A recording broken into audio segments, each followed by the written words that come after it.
సమీ హుసేన్ గారు మనతో ఉన్నారు. మరిన్ని విషయాలు ఆయన అడిగి తెలుసుకుందాం. సమీ గారు చెప్పండి, అసలు ఈ యొక్క బారా షహీద్ యొక్క హిస్టరీ ఏంటి? అసలు ఈ బారా షహీదులు ఎలా వచ్చారు, ఏంది?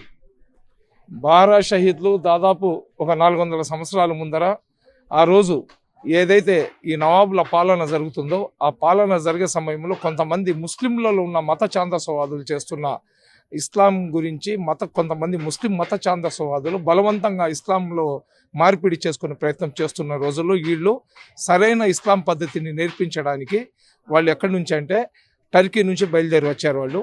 టర్కీ నుంచి బయలుదేరి వచ్చి ఎవరైతే మత ఛాందసవాదులు ఉన్నారో వాళ్ళని ఇది ఇస్లాం అంగీకరించదు, బలవంతంగా ఇస్లాంలో రావడం అనేది ఇస్లాం అంగీకరించదు, మీరు చేస్తుండేది తప్పు అని చెప్పి ప్రచారం చేసుకుంటూ వచ్చినారు. దాని తర్వాత వాళ్ళు గోల్కొండ, అదేవిధంగా ఆ దక్కన్ ఏరియా మొత్తం చూసుకొని మళ్ళీ ఇది వాలాజా నవాబు కంట్రోల్లో ఉన్నప్పుడు ఈ ఏరియాకి రావడం వాళ్ళు జరిగింది. వాళ్ళు ఇక్కడికి వచ్చినప్పుడు అక్కడ జరిగిన పవిత్ర యుద్ధంలో వీళ్ళు అమరులు అవుతారు. వీళ్ళు అమరులు అయిన తర్వాత ఆ గుర్రాలు ఎక్కడైతే ఈ యుద్ధం జరుగుతుందో అక్కడ నుంచి వాళ్ళ శరీరాలను తీసుకొని వచ్చి ఇక్కడ ఈ స్వర్ణాల చెరువు ఒడ్డు మీద ఇక్కడ పెట్టడం జరుగుతుంది. ఆ సృష్టికర్త యొక్క కృపతో వాళ్ళ సమాధులు కూడా ఆ సృష్టికర్త దాన్ని నిర్మించడం జరిగిందని పెద్దలు చెప్పుకుంటుంటారు.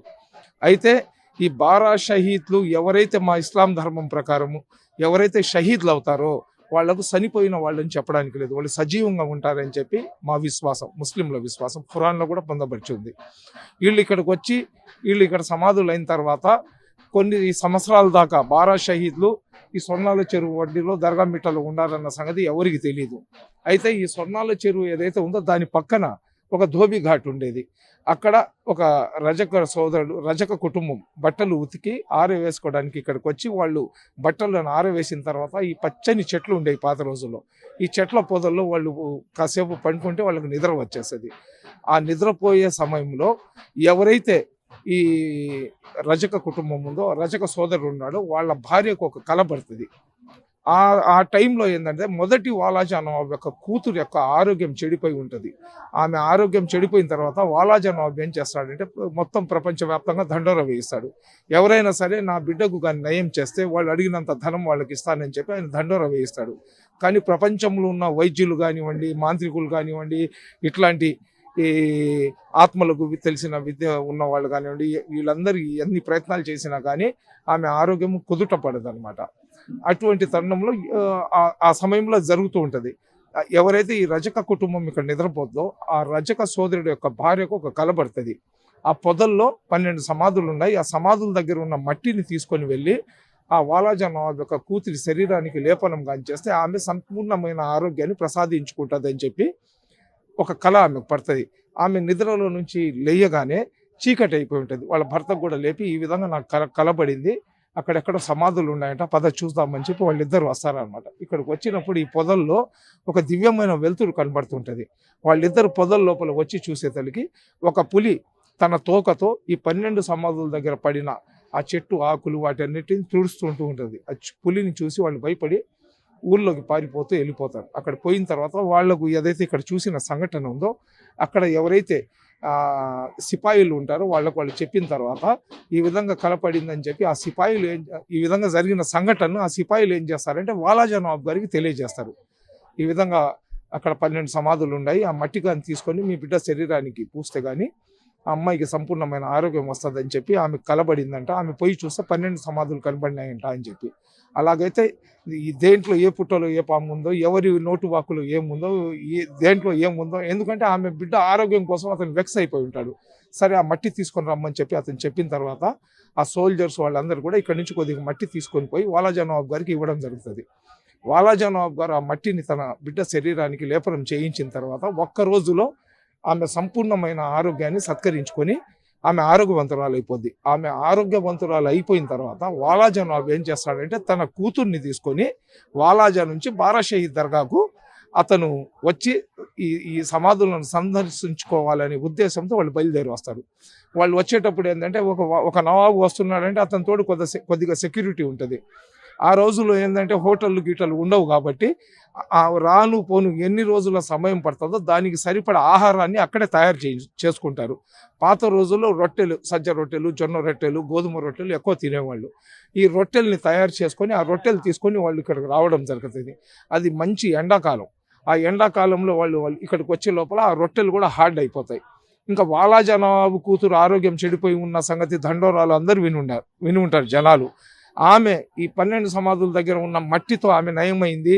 ఈ 12 సమాధులు చూడడానికి వాలాజనవాబు వస్తున్నాడనే వార్త తెలుసుకొని చుట్టుపక్కల ఉన్న ప్రాంతాలకు చెందిన వేలాది మంది వాలాజనవాబు కూతురుని చూడడానికి ఇక్కడికి వస్తారు. ఇక్కడికి వచ్చిన తర్వాత ఎండాకాలం, ఎండల్లో ఇక్కడ ఆహార వసతులు ఏం లేవు. అప్పుడు అందరు ఆకలితో అల్లాడుతున్నప్పుడు వాలాజనవాబు ఏం చెప్తాడంటే, మా దగ్గర ఆహారం ఉంది కదా, ఆ ఆహారం తలా కొద్దిగా ఇవ్వండి, బాగుంటుంది, అందరి ఆకలి తీర్చినట్లు ఉంటుంది అని చెప్పి అతను చెప్పిన తర్వాత ఆ రొట్టెలు హార్డ్ అయిపోయి ఉంటే చెరువులో పోయేసి అల్లా పేరు తీసుకొని ఆ రొట్టెల్ని తుంచి జనాలకి ఇవ్వడం స్టార్ట్ చేస్తారు. అక్కడ 300 మందికి సరిపడిన ఆహారం ఉంటే 30,000 మందికి ఇచ్చినా కానీ ఆ రొట్టెలు అలాగే మిగిలి ఉంటాయి. అప్పటి నుంచి ఎవరైనా ఏదైనా కోరిక కోరుకుంటే అల్లా పేరుతో ఆ రొట్టెలను మార్పిడి చేసుకొని వాళ్ళ కోరికలు కానీ వాళ్ళు చెప్పుకుంటే 1 సంవత్సరం లోపల ఆ కోరికలు తీరుతూ వచ్చినాయి. అప్పటి నుంచి ఇది ఒక దావనం లాగా, ఇది ఒక కార్యక్రమం లాగా అది జరుగుతూ ఉండింది. దాని తర్వాత దాదాపు 1990 దాకా అనుకుంటా, 1990 దాకా లేదా 1988 దాకా కూడా దీన్ని మొహరం జియారత్ అని మేము పిలుచుకునేవాళ్ళం. మొహరం జియారత్ అని మేము పిలుచుకునేవాళ్ళం. కానీ ఇక్కడికి ఏదైతే ఈ బారా షహీద్ దర్గాలో జరిగే ఈ మొహరం జియారత్ కార్యక్రమం ఉందో దీనికి వచ్చే భక్తుల్లో 100లో 60%, 70% ఎవరు హిందూ సోదర సోదరిమణులు ఉండేవాళ్ళు అనమాట. ఈ హిందూ సోదర సోదరిమణులకు మొహరం జియారత్ అని చెప్పడం వాళ్ళకు నాలుక తిరక్క ఈ రొట్టెలు మార్చుకుంటున్నారు కాబట్టి వాళ్ళందరూ కూడా రొట్టెల పండగ అని చెప్పారు. వాళ్ళు చెప్పిన తర్వాత ఇస్లాం ధర్మము, సూఫీజం కూడా ఏంటంటే సర్వమత సమానత్వం కోరుకుంటుంది. కాబట్టి వాళ్ళ కోరికను కాదనకుండా మేము రొట్టెల పండగ అని దీనికి నామకరణం చేశాం. ఇస్లాంలో 2 పండగలు, ఒకటి రంజాన్, రెండోది బక్రీద్. 3వ పండగ ఇస్లాంలో లేదు. కానీ ఈ మొహరం జియారత్ని ఈ సెక్యులర్ దేశంలో మేము ఉన్నాము.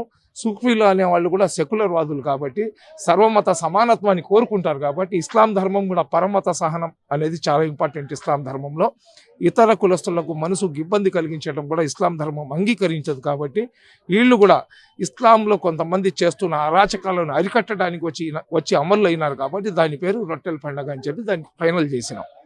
అయితే ఈ యొక్క రొట్టెల పండుగ గతంలో ఎలా జరుగుతుంది, ఇప్పుడు ఎలా జరుగుతుంది? అదేనండి, ఇప్పుడు పాత రోజుల్లో మనం చూసేవాళ్ళము. పాత రోజుల్లో కూడా వేల సంఖ్యలో జనాలు వచ్చేవారు. ఏదైతే ఇక్కడికి వచ్చి కోరికలు కోరుకున్న వాళ్ళ కోరికలు తీరుతున్నాయి కాబట్టి ఒకళ్ళకొకళ్ళు చెప్పుకొని వేలలో ఉన్న రద్దీ ఈరోజు లక్షల్లో వచ్చేసారు. రెండోది ఏంటంటే, ఇప్పుడు ఈ సంవత్సరం ఏంటంటే గత 5 సంవత్సరాల నుంచి కరోనా, లాక్డౌన్ అని చెప్పి రకరకాల ఇబ్బందులు, కారణాల వల్ల ఇక్కడ అరేంజ్మెంట్ సరిగ్గా లేక జనాలు ఇక్కడ రావడానికి భయపడేవాళ్ళు.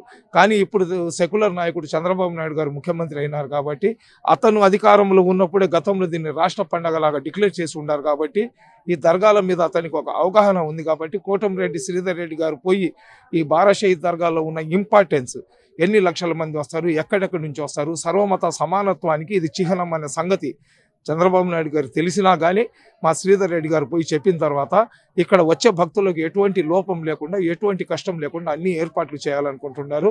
మనకు ఉన్న అంచనా ప్రకారం అయితే 35 నుంచి 40 లక్షల మంది ఈ సంవత్సరం వస్తారని అనుకుంటున్నాం.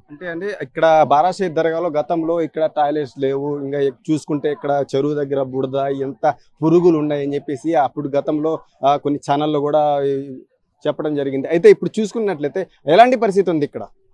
గతంలో కొన్ని ఛానల్స్లో చెప్పడం జరిగింది కాదు, వాస్తవం అది.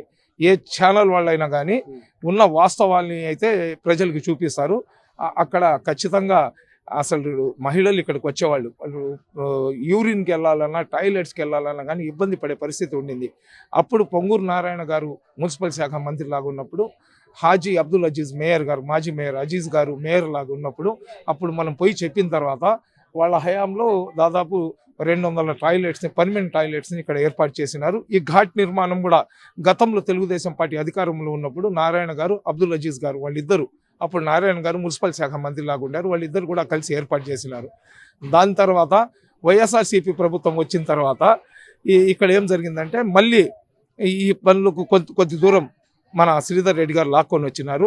చివరిలో శ్రీధర్ రెడ్డి గారు ఈ దర్గాకు సంబంధించి ఈ దర్గా ఎక్స్టెన్షన్ చేయడం, 12 అడుగులు వెడల్పు చేయడం, లోపల ఈద్గా నిర్మాణం చేయడము, అదేవిధంగా ఘాట్ దగ్గర మరమ్మతులు చేయడము, రెండోది ఏంటంటే ఇక్కడ ఎంక్రోచ్మెంట్స్ ఉంటే వాటన్నిటిని తొలగించి సుందరంగా తీర్చిదిద్దడంలో ఆ ప్రయత్నం చేస్తుంటే వైఎస్ఆర్సీపీ ప్రభుత్వము నిధులు ఇస్తానని చెప్పి ఎమ్మెల్యేకి ద్రోహం చేసినారు. దీని మీద ఎమ్మెల్యే గారు కూడా చాలా పోరాటాలు చేసినారు.